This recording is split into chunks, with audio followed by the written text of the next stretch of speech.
Here at road.cc, I and the other bike testers have reviewed nearly every gravel bike tyre on the market, but if you're buying tyres, it can still be really hard to know what to get. So I thought I'd try to make things easier for you by ranking every popular gravel tyre that's available on the market in early 2026, but I have had to distill this down a little bit because with mountain bike tyres coming in, there are lots of options available. And the reason I thought I'd do this is because tyre choice, and be that width, tread pattern, casing type, and even just pressure setup, well, it makes a massive difference to the way that your gravel bike rides and the type of gravel that you can do. Unlike the road, which has really one type of surface and then only a few conditions, well, gravel has almost endless combinations of surface types and also weather conditions.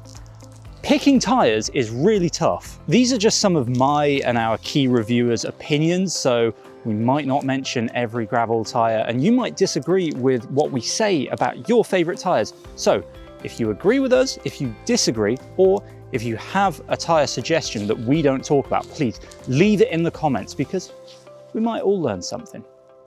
Anyway, on with the first set of tyres. I'm going to start with the Specialized Pathfinder because this is what came on my Crux. And to be honest, it's a tyre that if I ever get it on a test bike, I don't really get on with it. They come in a maximum width of 42 millimeters, which these days is actually quite narrow. But also I find it very good for one type of condition, but then a bit useless whenever there's another type of condition. The range is actually pretty extensive with loads of different models using the same kind of tread pattern. But my preference is the S-Works model just because it's seemingly the fastest. My issue with it is that it becomes a bit unstuck anytime there is any sort of mud. It's all right in wet conditions if like the ground drains well, but any sort of mud and you just find that the shoulder tread isn't really doing much. I have to say I do like how supple it is, but if you want to go wide with this thing, well, there's not really an option above the 42. So you'd probably have to go for something like the Tracer. Anyway, I'm going to put this in B just because it does become quite unstuck kind of around any sort of mud. The Schwalbe Thunderbird is one of my favorite kind of mountain bike options for gravel. And it's also a tire that Matt Page absolutely loves. And I think I know why. It kind of does everything. So the tight central knobs mean that it rolls pretty well. It's got a lovely, lovely casing, which is nice and supple. But then you've also got some really aggressive, tall shoulder knobs, which, all right, you do have to really lean the bike into a corner, as I'm getting battered by a CrossFit. You have to lean the bike into a corner to get any sort of grip out of them. But they do dig in once you do. I like this. It looks good. Got a very nice tan wall. And yeah, I haven't heard too many people complaining about punctures with this one. I'm going to put these in A. Now we have the Racers Classic. This is the RaceKings, and these things are excellent. You can still just about buy them. But they have been superseded by the Dubnital, which is Continental's kind of new, kind of fast, wide gravel slash mountain bike, speedy boy.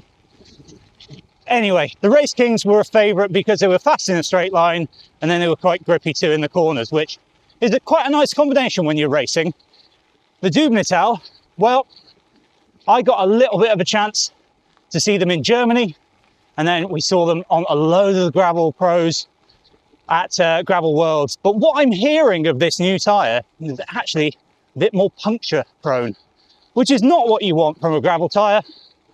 So, in terms of ratings, the RaceKings, I would put them into A, obviously, absolute classic.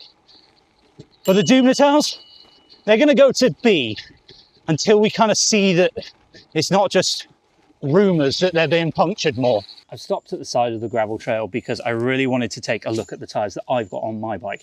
These are the Vittoria Terreno T90s, and I absolutely adore them. They're kind of not a mud tyre, but they're a mud tyre, if you get what I'm saying. Vittoria have put some kind of closely spaced knobs on the centre, and then the rest are well spaced for mud clearance. And I honestly, I have loved these this winter. I've raced cyclocross on them. I've done some kind of road rides with sections of gravel and stuff like I'm doing today, which is pretty much pure gravel. I would say that they're a touch draggy on the road, and that's where Matt Page's suggestion comes in. He prefers the T60, which is just a bit faster on the road, but he says equally good in the mud. I'll have to try them. Anyway, these, my first pick for the S tier. Oh, I did bath half the other day. I'm not well. My legs. All right, next up is a bit of a sleeper gravel tyre, which is the Pirelli Cinturato M. And I would go for the M. This thing is fantastic on loose gravel. It's got a really, really tight central kind of section of the tread, but then it widens out into pretty big knobbles. And I can't really figure out why this is such a sleeper. It kind of just doesn't look like it's going to be a fast or a good tyre. It kind of looks a bit like a tractor tyre, Pirelli. But yeah, it goes really, really well. And also the prices are actually quite good. This is another S, isn't it? It's another S. Next up is the G-One RS Super Race. These, no matter what the conditions are, these will pop up at a pro race, and it's because they are, well, they're really super fast. They've got barely any tread on them whatsoever, but they are super supple as well.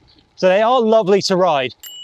I'm going to put them into A because they're really, really fast, but they are wildly crap in the mud. So just go real careful if you're buying these. I think WTB's Vulpine S is actually a pretty good all-rounder tyre. Pretty fast in a straight line. And I quite like the way that the tyre is shaped. Makes it very, very nice in the corners. But I was talking to Mr. Matt Page, and he prefers the standard version because he thinks that the S model, where it lacks a bit of braking grip and also some climbing grip as well. So we're going to put these into B. Into B for WTB. The Hutchinson Caracal was actually bicyclerollingresistance.com's fastest gravel tyre for a while, but this is another wildly focused tyre. Now it's tempting to put this into A because it is actually quite good at what it does, but to squeeze through here. Oh my God. That's an inclusive barrier, everyone. Yeah. The Caracals, or Caracals, they're not the best on loose gravel, which can be an issue, especially when you're racing and taking in quite a few bits of different surface types. So these ones for me, they're going to go into B, but they are fast. Challenge's Strada Bianca tyres were, well, they were kind of one of the OG kind of larger volume slick tyres. And I absolutely love the way that Challenge's kind of almost open tubular designs to actually ride. The issue is that they can be a bit tricky to set up, and I've had a couple of bad experiences of trying to kind of reset them up on the side of the road after a puncture. That is an issue if you are, you know, in the middle of a race. While they are lovely to ride, I'll put these in C. The final tyre that I want to put on our board is the Maxxis Rambler. Now, I actually found this to be quite a comfortable, quite a grippy tyre, and it was decent in a range of conditions. My issue with it was that I managed to pinch puncture it a few times, and yeah, that just, when I took them off my bike, I didn't look to replace them with another set. If you want to go Maxxis and you want to go big, then I'd suggest the Aspen ST. That seems to be a very, very speedy little mountain bike tyre. But I'm going to put the Ramblers, they're going to go into B. Oh, lovely. I wanted to actually sit down for a moment because I want to answer one kind of pressing question, and that is, should you actually be using mountain bike tyres for gravel? Because a load of the pros, especially in North America, they've been doing that and they seem to be getting on with them just fine. I have to say, I'm a massive fan of mountain bike tyres on a gravel bike. I think they really open up the capabilities of a gravel bike, especially when used with suspension. Off-road, they are comfier and they provide more control, which for me makes me a better rider.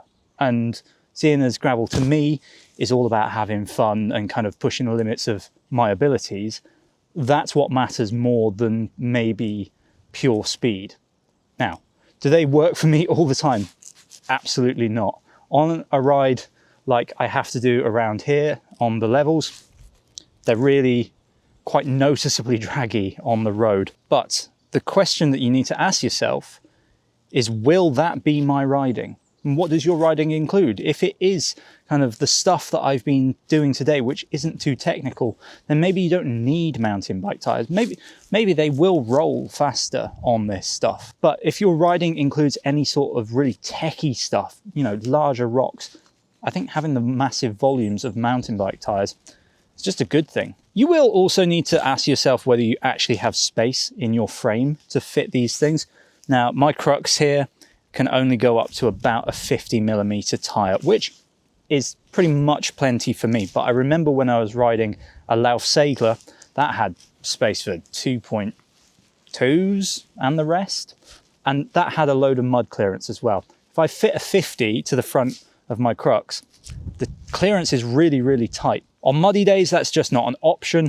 And then if I get a stone caught in there, well, I really don't want to think about the repair bill for that one. So while the pros might be squeezing in massive tires for their bikes, maybe spec tires that are actually suitable for your frame. So there we have quite a nice healthy board with a few Bs, lots of As, and a few good S tier options. Surprisingly, none in C, but I don't really know why that is. I was actually struggling to remember a gravel tire that I genuinely didn't like, but maybe my mind has actually just erased the memories of that, whatever tire it might be. Anyway, like I said, these are just my opinions. So if you have different opinions, please share them in the comments below. And if you have any suggestions for fantastic gravel tires that people need to know about, leave them in the comments and leave your reasons why people should know about them. Thank you very much for watching. If you want to see the same video, but on road tires, oh, that's just up there. One of these bloody things. Look, my shoulders are not wide at all.